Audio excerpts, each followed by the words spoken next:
December 1942, somewhere over the Solomon Islands, inside the trembling belly of a B-17 Flying Fortress, 19-year-old waist gunner Eddie Kowalski braces himself against vibrating aluminium. His gloved hands grip the twin handles of a Browning .50 caliber M2. Through the curved plexiglass window, a Japanese Zero flashes across his 10 o'clock, 300 yards out, streaking left to right like a dart of silver light. Eddie does exactly what instinct demands. He puts the crosshairs square on the enemy's fuselage and squeezes the trigger. 50 rounds roar out. Tracers carve perfect orange lines toward the target and pass cleanly behind the Zero's tail. The Japanese pilot never flinches. He keeps flying untouched while Eddie's ammo counter spins toward Zero. It wasn't cowardice or bad eyesight that doomed his burst. It was physics. The same frustrating scene played out thousands of times in every theater of the Second World War.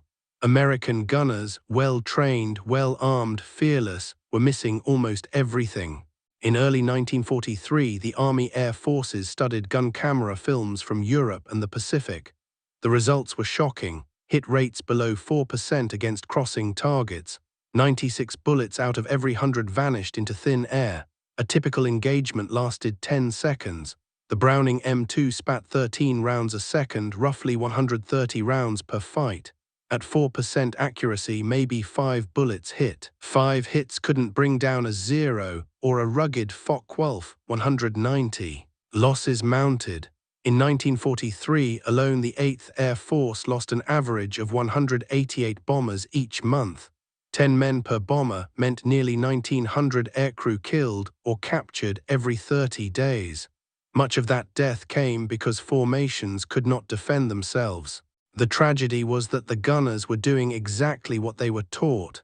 They tracked smoothly, maintained sight picture, fired short bursts. The problem lay deeper: the human brain's refusal to believe that reality can shift faster than perception. A .50 caliber bullet leaves the barrel at about 2,900 feet per second. Sounds instantaneous until you remember the target. A Zero at 300 miles per hour covers 440 feet every second. At 300 yards, 900 feet, the bullet needs roughly 0.3 of a second to arrive. In that fraction of a heartbeat, the Zero has already moved 136 feet forward, 11 car lengths. The bullet flies through the spot where the plane used to be. To hit, the gunner must aim far ahead of the visible target, 15 to 20 feet of apparent empty air. Every human instinct screams that this is wrong. We are wired to point at what we see, not at where something will be. That mismatch between instinct and physics had a name: deflection error. Military theorists understood deflection on paper, but solving it in combat was another story. The correct laid changed constantly: target speed, angle, range, climb or dive, even the bomber's own movement. A B-17 turret gunner had maybe 4 seconds to decide, while anti-aircraft bursts shook the plane and oxygen masks fogged at 25,000 feet. Training offered little help. Beginning in 1942, the Army Air Forces opened flexible gunnery schools in Texas, Florida, and Arizona. Students spent 4 weeks firing 1,000 rounds at stationary boards or slow cloth targets towed at 150 miles per hour. Nothing prepared them for a fighter slicing past at 400.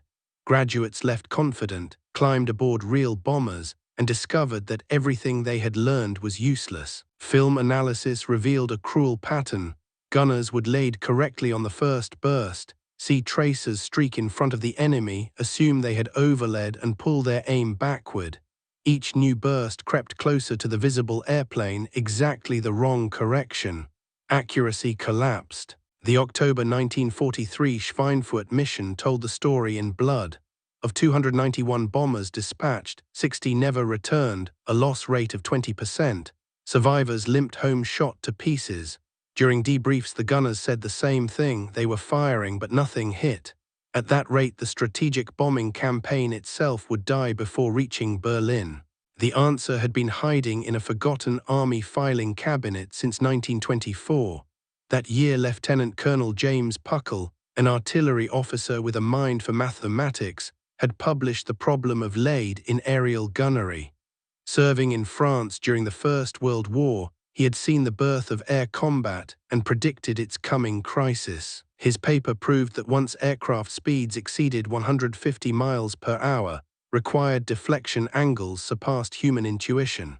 Against a 250 mile per hour target at 90 degrees, the gunner needed to aim 4 or 5 aircraft lengths ahead, 47 feet at 200 yards, 94 feet at 400. Without mechanical assistance, he warned, aerial gunners will soon be useless. For nearly 2 decades, the report gathered dust. The interwar army clung to rifle range tradition, convinced that America's natural marksmanship would adapt. It didn't. When war came, gunnery doctrine was 20 years obsolete. 4 weeks of training, 1,000 rounds fired, no realistic practice, and men died by the thousands because of it. In mid-1942, Captain Robert Williams of the 8th Air Force found Puckle's paper at Wright Field. He read it once, wrote 2 words to his commander, underlined 3 times. He knew. Puckle had predicted the disaster 18 years before it began. The math was right. The question now was whether anyone could turn those equations into survival. By late 1942, the crisis was global. Over Europe and the Pacific, bombers were dying faster than replacements could be built. To win, someone had to teach thousands of young men to aim where the enemy was going, not where he was. The British had already begun solving the problem the hard way. In the summer of 1940, while London burned, RAF Squadron 609 flew Spitfires from Middle Wallop. Their gun camera footage showed hit rates barely above 6%. Squadron leader Horace Darley, once a champion clay pigeon shooter, realized the obvious truth no scientist had expressed. The conscious mind was too slow. A shotgunner doesn't calculate lead, he feels it. Darley grounded his squadron for 3 days in early August 1940, in the middle of the Battle of Britain, and ordered an experiment that violated every regulation. A Hurricane towed a target banner while Spitfires made repeated firing passes. His only instruction, don't aim, fire while turning. Let your motion create the lead. The first day was a disaster, bullets missed by 50 feet. He forced them to keep at it, 40 passes per pilot again and again. By the 3rd day the pattern changed. Tracers began meeting the banner. Hit rates doubled to 12%. It wasn't luck, it was rewired instinct. Darley's report concluded that only subconscious training could handle modern speeds. The pilots who improved fastest were not the best marksmen, but those able to suppress the urge to aim carefully. Fighter Command circulated his findings quietly. Within months, squadrons that practiced the method showed measurable gains. American observers took notice, but bomber gunners could not bank or roll to create natural deflection. They needed a different kind of help, a machine that could think faster than a man. In 1942, the Massachusetts Institute of Technology created a secret organization called the Radiation Laboratory to develop fire control systems.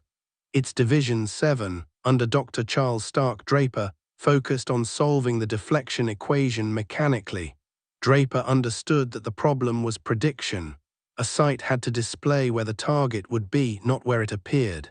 By mid-1943, his team produced the Mark 14 computing gun sight. It looked like science fiction, a reflector sight wired to a box of spinning gyros weighing 28 pounds. The gunner set the target's wingspan on a dial, giving range, then tracked for 2 seconds. The gyros measured angular velocity while internal cams combined that data with ballistic tables. 30 times per second, the device solved the equations and projected a glowing dot, showing exactly where to fire. Tests at Naval Air Station Norfolk were astonishing. Crews that had struggled for 5% accuracy jumped to 18% the first day, 25% after a week. For the first time, a gunner could see the solution physics demanded. Mass production came slowly. Each unit required precision machining and electrical power. Most bombers in 1943 and early 1944 still flew with crude iron sights. The mechanical miracle was real but not yet widespread. Those crews needed a shortcut, a way to approximate Draper's computer with nothing more than human perception. That shortcut would appear not in a lab, but on the deck of a carrier in the Pacific. Staff Sergeant William "Bill" Fleming was a waist gunner with the USS Lexington's Air Group. By spring 1944, he had flown 31 missions and survived 4 aircraft losses. He began keeping a notebook filled with sketches of enemy planes and pencil marks showing how far ahead he had aimed when his rounds connected 2 plane lengths, sometimes 3. When he showed the notebook to Lieutenant Commander Edward "Butch" O'Hare, the Navy's leading ace, O'Hare instantly recognized its value: real combat data. He ordered Fleming to teach his method to every gunner on the ship. The system was brutally simple spot shooting. 1 plane length of lead for slight crossing angles, 2 for moderate, 3 or more for steep. Count plane lengths ahead and fire. No math, no electricity, just a visual rhythm any gunner could remember. The psychology behind it was elegant. Humans are terrible at judging absolute distance, but excellent at comparing relative size. 50 feet means nothing, 2 plane lengths means everything. After 6 weeks of practice off Truck Lagoon, the Lexington's gunners doubled their effectiveness, from 4 hits per 100 rounds to 9. The method spread through the Pacific Fleet within months. The Army adopted it as radius of action shooting, printing diagrams in manuals that showed lead as multiples of wingspan instead of feet. Still, even perfect knowledge could fail under stress. Psychologists like Captain Harold Klein studied combat film and found that as enemy fighters closed in, gunners' aim points drifted backward, a reflex he named threat fixation collapse. Under fear, reason vanished and instinct screamed to aim directly at the danger. The only antidote was repetition until leading became automatic. By late 1944, gunnery schools finally had time and resources to drill this reflex. Training expanded from 4 to 10 weeks. Each student fired 5,000 rounds, half at high-speed moving targets. At the Naval Air Gun School in Jacksonville, Florida, powered turrets spun while boats towed banners at 60 miles per hour. Students fired 50 to 70 passes a day, no lectures, just practice until instinct changed sides. The payoff came quickly. 8th Air Force losses dropped from over 5% per mission to about 3.5%. Hundreds of crews survived because their bullets now met their enemies. Veterans who lived through 30 missions displayed almost superhuman steadiness. Even when convinced they were about to die, their tracers stayed perfectly ahead of the target. They had reached Mushin, no mind, the state where skill bypasses thought. But expert training was expensive. 10 weeks and thousands of rounds for each gunner could not keep pace with wartime demand. Many flew in the halfway stage, competent when calm but prone to relapse under fire. Formations that happened to include seasoned men fared far better than those crewed by rookies. German pilots learned to exploit the difference, attacking where defensive fire looked hesitant and avoiding formations that blazed with confident, precise streams of lead. Even with those limits, the change from 1943 to 1945 was extraordinary. Average accuracy rose 5-fold. The United States had transformed the worst marksmen in the sky into the most lethal defensive shooters of the war, not through bigger guns, but through an alliance between human cognition and physics. When the war ended, the principle lived on. Draper's Mark 14 evolved into the Mark 18 used in Korea, then into transistorized computers that guided jets in the 1950s. By Vietnam, aircraft like the F-4 Phantom carried radar-assisted optical sights solving the same equations in microseconds. Today, the F-22's sensors and the AMRAAM missile's guidance computer perform identical calculations millions of times per second. The technology changed, the physics never did. Modern defense systems such as the Navy's Phalanx CIWS and the land-based CRAM are descendants of those wartime lessons. Their radars continuously compute deflection, steering rapid-fire guns that unleash 75 rounds a second. They do, automatically and flawlessly, what Eddie Kowalski once tried to do by hand. Even gamers unconsciously repeat the training cycle. In digital simulators like War Thunder or DCS World, new players aim at what they see and miss. Veterans laid their targets and hit. The instinct versus physics lesson still holds. The transformation from 4% accuracy to over 20% was not just a technical story. It was proof of human adaptability. Under pressure, people learn to distrust their eyes, to override instinct, and to trust mathematics. They learn to aim at what wasn't there. Picture Eddie Kowalski one last time, older now, steadier. Another zero cuts across his field of view. This time he aims not at the plane but ahead of it into empty sky. He squeezes the trigger. Tracers meet the fighter mid-path. The zero erupts in flame and falls. For the first time, instinct and physics agree. From forgotten papers in dusty archives to noisy carrier decks and humming MIT labs, the deflection shooting revolution changed everything. It proved that survival sometimes depends on ignoring what feels right and trusting what reason demands. We remember the aircraft and the strategies, but behind them stood thousands of young men who taught themselves a new law of perception. Aim where the target will be, not where it is. Their lesson still guides every radar, every missile, every predictive computer in the skies today. The war in the air was won not only with engines and bombs, but with understanding.